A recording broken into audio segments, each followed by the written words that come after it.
Hi everybody. I finally got some time to do this interview. I got your questions, and without further ado, let's go. We're gonna talk about Scarlet Fever, the new album. Also some general stuff, but mostly Scarlet Fever questions that everybody sent me. Not many people. About 6 or 7 people, but that's good enough because we're gonna slap this together and tell you about the new album.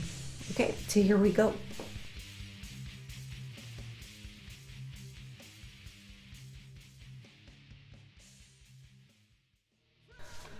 The name of the album. Okay, Scarlet Fever, as you know, was known as a Victorian disease, and it was quite deadly, especially to children. I got the idea from that. I was looking for Victorian illnesses that is not the plague, right? Because everybody always does the same thing. Everybody says Victorian stuff. When you hear Victorian, you think about Jack the Ripper, Spring Hill Jack, Jekyll and Hyde, Dracula, same old, and the illnesses as well. Everybody thinks about the Black Plague. Now, although the Black Plague is slightly featured in Plague Horse, I wanted to get something else that also plagued people back then, and that was Scarlet Fever. Everybody was afraid of Scarlet Fever, especially for the children. And I'm not fond of kids, so I thought it was great. Also, the story of Plague Horse is actually about the Black Plague, but it's about a little girl called Scarlet. And Scarlet was dying of the plague, and she was obsessed with this little wooden horse of hers. I'll tell you now where I got that from, why I wanted to use that. The wooden horse she was obsessed with. And as she died, she asked her mother, "When I die, please bury my wooden horse with me." And they didn't. They threw the thing in the fire because they were afraid that it might have some sort of plague on it or something. They were ignorant. And Scarlet was buried without the horse. And so as a curse developed because of this, it is said, it is said that at night people can hear and see the little girl riding the flaming wooden horse that was thrown in the fire, and together they spread the plague across the land. That's the story. I made it up. Yeah, that's what I do. I'm a writer. So that was the story of Scarlet, and I thought that's perfect because I wanted to call the album Scarlet's Fever because of her. But then I realized there's more to the album than just that story. And so it became just Scarlet Fever. And that is where the album name comes from. Something Victorian that is not your typical stuff. The entire album are stories written by me. And you, like I said, you will not find the typical stuff in it. I wrote everything myself out of my head. I created people, monsters, ghosts, also from Victorian era, obviously, but different. Not vampires and werewolves and Jekyll and Hyde and Burke and Hare, you know. I wanted to do something of my own. There's already enough stories out there about these people. I wanted to do something in my world, in my Victorian world. So I created my Victorian monsters and problems and demons and ghost stories. I have stories of a ghost ship. I have stories about Penny the Dreadful, who was a woman that was locked up in an oubliette and died of loneliness. So now she goes out roaming, looking to take your hands. When she finds you, she chops off your hands because she's looking for a hand to hold. She died alone in an oubliette, and that's why she needs a hand to hold, because she's lonely. Little things like that features on the album.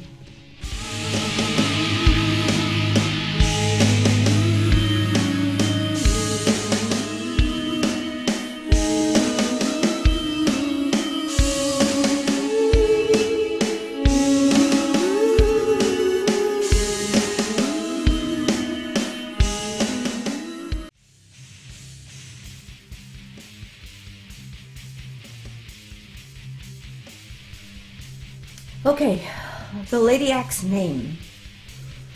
Yes, I always correct people. Lady Axe is one word. It is not Lady Axe like Queen Latifah. You know, it's not a person. A Lady Axe is a witch, but a specific witch. I wrote a story a million years ago called Dr. Kodiak, and I've adapted that to a novel called Animosity. And in Animosity, there is a woman called Volga.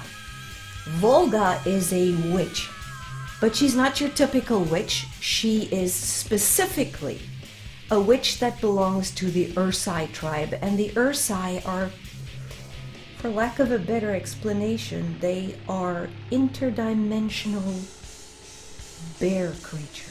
They're like bears, but they walk like men, okay?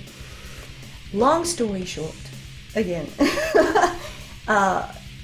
she is their Lady Axe. A Lady Axe is a witch. It's not a title. It's not a person's name. I am not Lady Axe, all right? I am Lady Axe.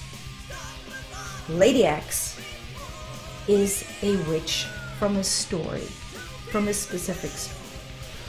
So just so you people know, that's why I always insist that you write Lady Axe in one word, because it's a term, it's a thing. It's not a person. It's not a title of, like I said, it's not queen this or princess that and lady this. A Lady Axe is a witch. Okay? So there's that question of why I always tell people, please write it in one word. It is one word. The band logo is one word. Don't be fooled because it's got a capital in the middle. Same as Septic Flesh. You know, they've made that one word. So it's kind of like that. There's the explanation for that one.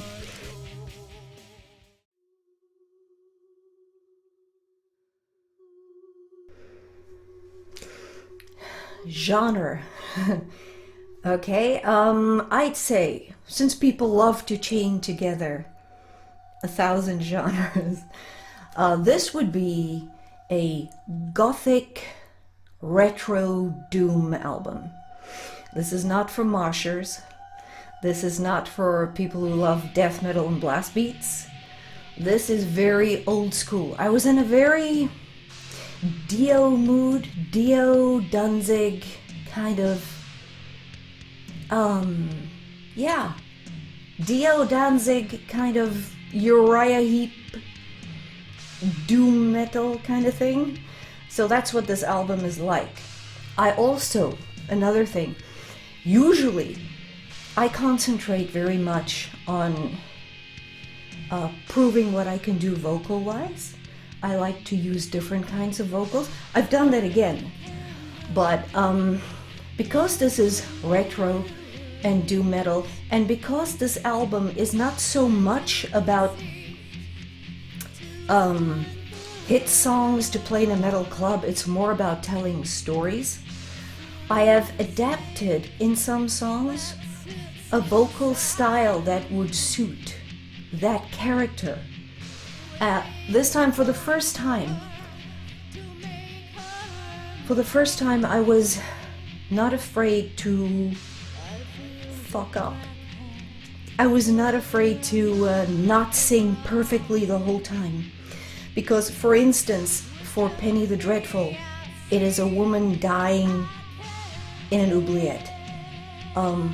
You're not gonna speak nice, you're not gonna sing nice, you're telling a story about someone who is dying slowly in the pitch dark of loneliness. I channeled a lot of, I don't want to liken myself to Marianne Faithfull, but that kind of influence. I used a lot of broken vocals, like breaking vocals, like Dio from Wish. You know, it's not Dio in coolness, but Dio as in retro vibe. So a lot of the songs feature my vocals not perfect, not trying to be perfect. I am here to tell a story, and I am here to convey that story or that emotion in the type of vocals that it would have. In The Resurrectionist, it's about a resurrectionist, you know, body snatcher, that runs into the devil. And the devil, long story short, the devil, of course, tells this person, you have to bury someone alive for every body that you have stolen. Otherwise, you know, it's you and me. And you will be buried alive, and you will be conscious through your decomposition. You will forever be in putrefaction, but being aware of it. And this is the story of the Resurrectionist. And in there, my voice breaks when I sing it because I'm panicking, kind of thing. So on this album, people shouldn't expect Judas Priest vocals. Well, there is sort of Judas Priest vocals, but don't expect perfection. This album is not about perfection. This album is not about being album of the year. This album is about telling stories and using my vocals accordingly. So I get the cracks in my voice. I do low vocals. I do really screechy vocals. So that's what you can expect from this album. It's something I've never done before in the sense of quality of vocals. I always try to do the best I can do to sound the best I can, like any other singer, but in this one I didn't care. In this one it was about the character. I'm trying to tell you what they feel through vocals. So that's why I tell people this album is a mix between Dio, Danzig, and Diamanda Galas. It's just Victorian insanity. The scarlet fever part of it is scarlet. It's the obsession with blood, the obsession with murder, things gone wrong, which is perfect. I mean, I love the Victorian era. I've always loved it because I'm a true goth. I love the Gothic era, the Victorian era, Gothic architecture. I love the top hats, as you know. The top hats and the, you know, the men with the top hats and the cigars and the canes. And the Victorian era is probably my favorite era, and I've always wanted to do an album about that, but including my obsession, which is horror. And being a horror writer, I thought this is the perfect way to share my stories. I have stories that I've written in books, but not many people read, rather. So now they can hear my stories through my music.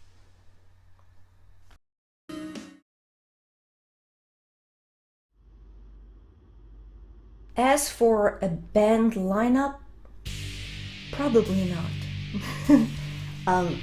I live in the Irish countryside. I live about 2 or 3 hours from the nearest city.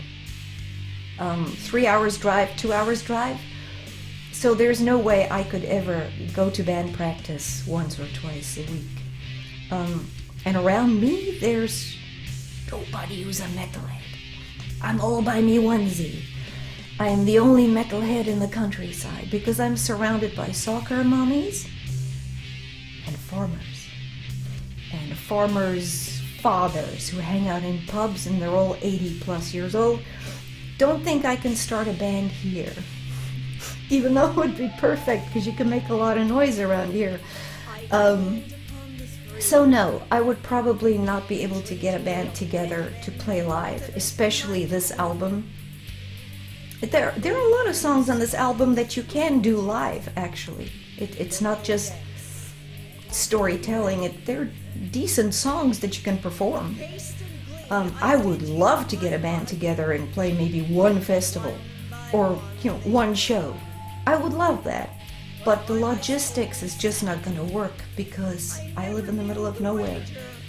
And it's very difficult to get a band together. I remember in my 30s, 20s, 30s, it took me 15 years to try and get a band together. 15 years that I waited, keep trying advertising for people. Nobody's as dedicated as I am. That's always been the problem. Why I don't have bands. I don't live in a city, first of all, that's a problem. I don't like cities. I don't like people and crowds, which is a problem if you want to be a musician these days, because your only money comes from playing live, actually. It's pretty much the only thing where you can get money together. On the subject of money, that is why I struggle to have a decent recording. That's my next question here. Next question here is, why the lo-fi? Now, I would like to tell you that it's because it's raw, man. It's true cult to have lo-fi music. I don't mind my lo-fi music because my music is pretty retro anyway. But the real reason is because I am your proverbial starving writer.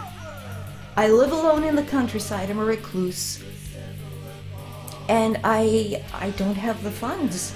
I can't afford a mastering engineer or session musicians. I can't afford a studio time, ever. So, like I said, 15 years it took me trying to get a band together that maybe everybody can club in and we can get a studio and make a good album. And it just took too long. I have 1,000 songs in my head at any given time. I have songs that I haven't even played to anybody, that I've made. And because it floods me. It completely floods my head the whole time. I have to make music, whether I can or cannot, whether I have the resources or not. The music has to happen. So I have to do it myself. And that is the other question. Yes, I play everything myself because I have no one to play with. So, yeah. The reason the stuff is lo-fi is because I simply can't afford it. I don't have a band, I don't have funding, I don't have patience, actually, because when you have a band, you've got to check, is this guy ready? Can this guy go? This one's going to a wedding, he can't come to band practice. That one's got date night, the wife is complaining. It's just too much drama and politics for me in my old age to struggle with that now. So I just play everything myself, and I record everything myself, and I mix and master everything myself. It's not really mastering. I'm doing the best I can, but with the equipment I have, I cannot give you Rotting Christ or Septic Flesh kind of level production.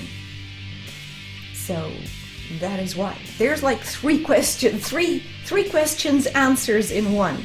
It's the money thing and the band, not getting the band together thing, and the lo-fi is because I have to do everything myself. And I play everything myself. So everything you hear is me. And I'm not a real musician, I'm just a singer. But I need to make the music to have something to sing to. So I try my best. So bear with me. I know nothing about music. All right, I pick up a guitar and I hear it in my head and I sing it back so that I can find it on the fretboard. That is the extent of my music theory knowledge. Okay, none of it. I know nothing. I know nothing about music, theoretically. My partners in crime. This is Loki. Loki is responsible for most of everything guitar-wise that I do. All my rhythms, all my fills and stuff. Well, not all my fills, but basically my rhythm stuff. It's a very heavy guitar. Not in tone, I mean physically heavy. It's a beauty. It plays like a dream. It's great for rhythm.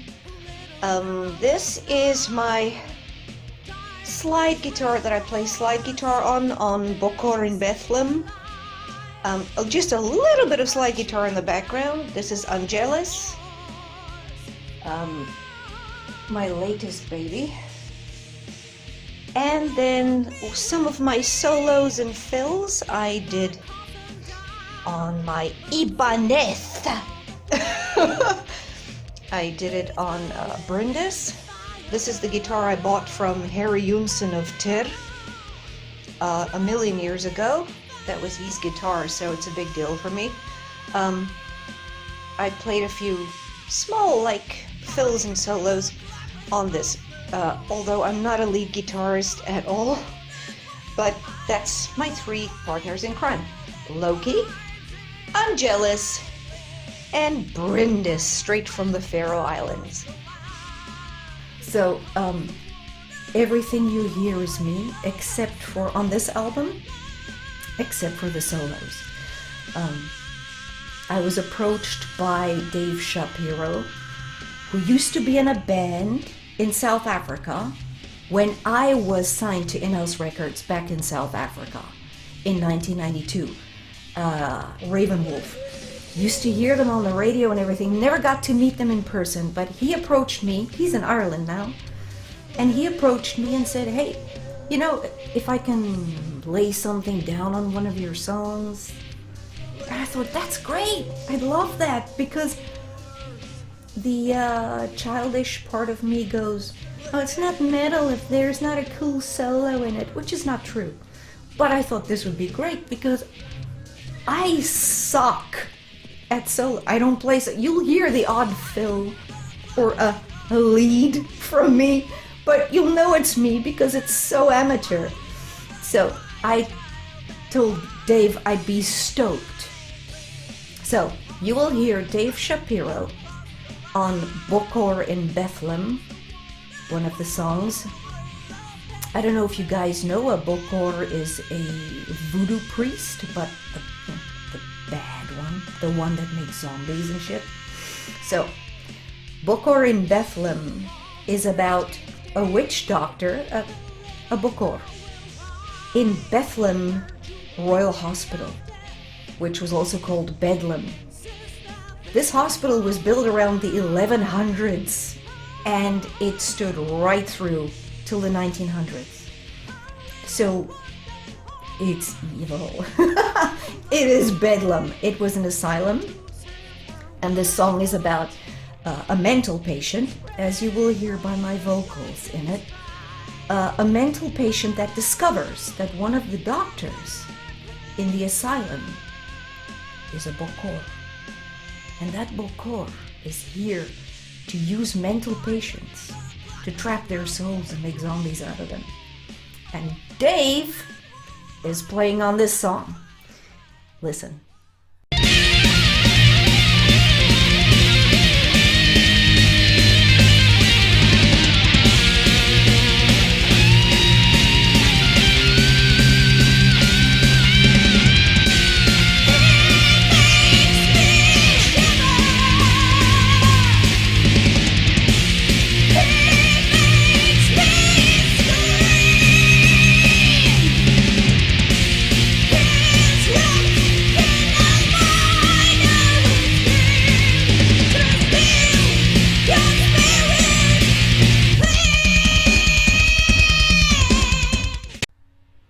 Then, my other guest guitarist on this album is the inimitable Stefan Steen.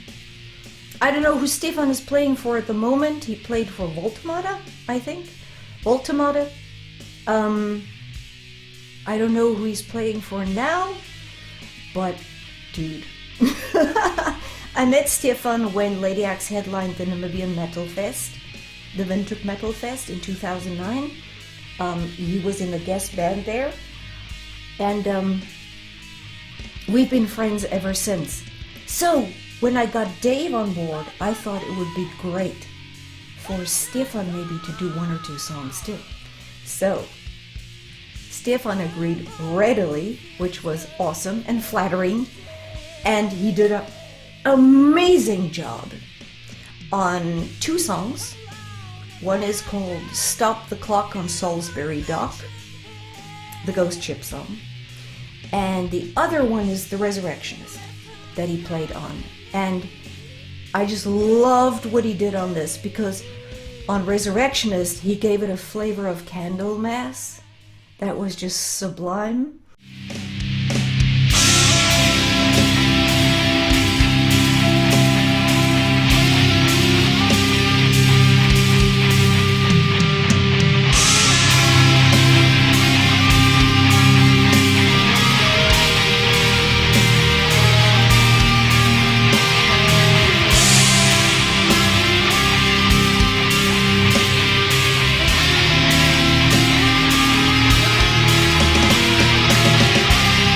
Snatch the bodies of the dead. A resurrectionist, remunerated well. Wake the departed from their bed. Naked maggots, the golden flesh I sell. And it ended up making that one of my favorite songs to listen to from this album. I'm not someone who enjoys listening to my own music at all, but because of these 2 guest guitarists, it feels more legit. The album feels more legit, because it's not just my shit, you know, it's my shit and then sprinkles on my shit by these 2 gentlemen that put those sprinkles on and just made it amazing. Now they sound like proper metal songs. So you will hear Dave on Bokor in Bethlehem, and you will hear Stefan on The Resurrectionist and Stop the Clock on Salisbury Dock.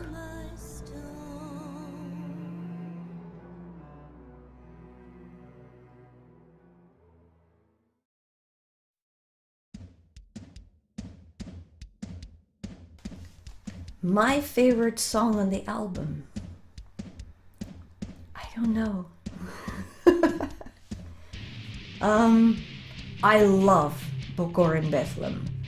It's my drumming song. Like, if I could have a drum kit, I would want to play that song. I love playing drums. I haven't played drums in ages though.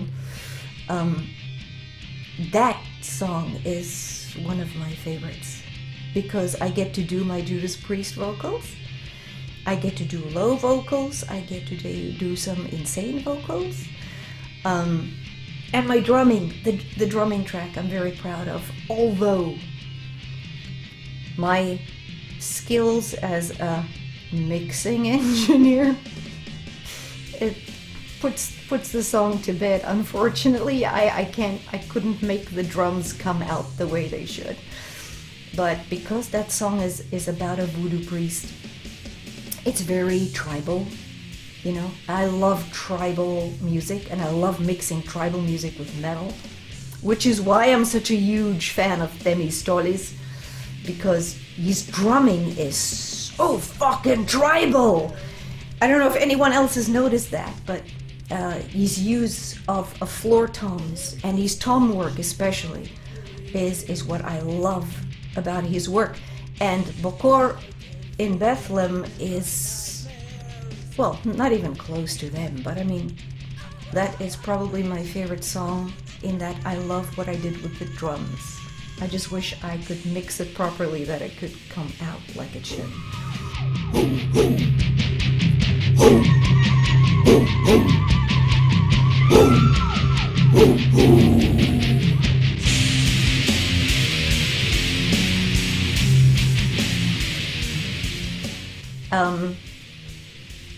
I like Penny the Dreadful because it's very, very old school doom metal that ends up going into... I'm not going to tell you. I'm not going to tell you. It's about the story.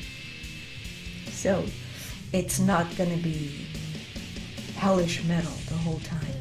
Penny the Dreadful becomes interesting, different. And, wow, let me think. Those are my two favorites, I think. Definitely Boko. But I like everything I've done on this album. I'm quite proud of this album. I think I achieved what I wanted to. I should have released this over Halloween. It's like a collection of ghost stories.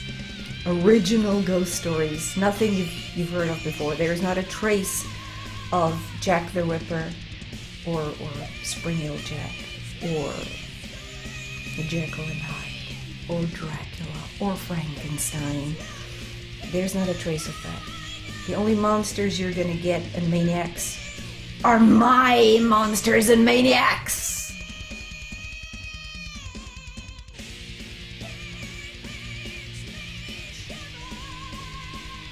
Okay, last question was, did I do the artwork myself?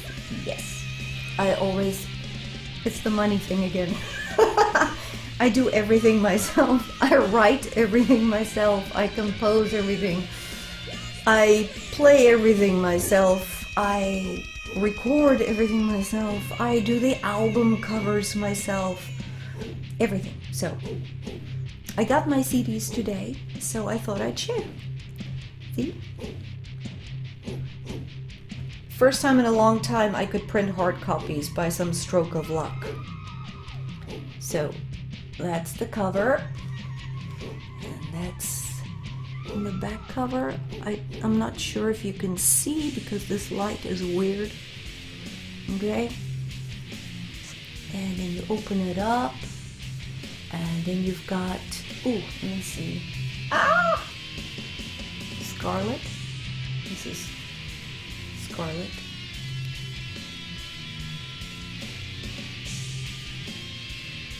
There's Scarlet. And this is my lyrics.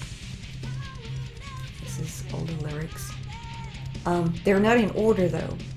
They came out not being in order of the CD. So you can just go on a scavenger hunt and go and look for whatever song it is you're listening to.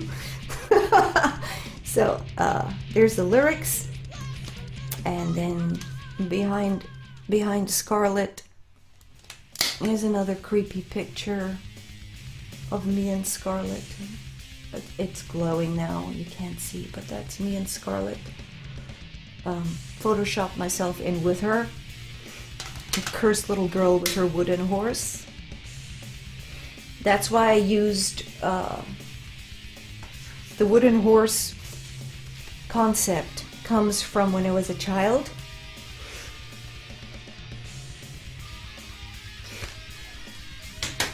The very first horror movie or horror anything I ever saw was an episode of Circle of Fear, which used to be called Ghost Story. It was an American horror series from the 70s. And I remember my dad bringing this home. This is how old I am, okay? We still had a projector. We still played movies on a projector. I was like 6 or 7.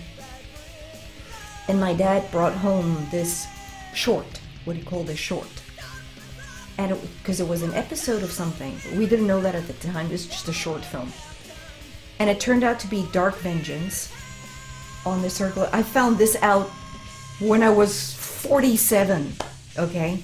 Never knew where to find this thing that me and my parents watched that night. It was my first taste of horror. Scared me to death, and I loved it. So, it was about a wooden horse. This guy digs up a wooden horse in a box. And you'll see in the Plague Horse music video are snippets from that episode. It's very close to my heart. That's why I used it in my music video. I usually try to use movies that I love, that I'm allowed to use in my music videos.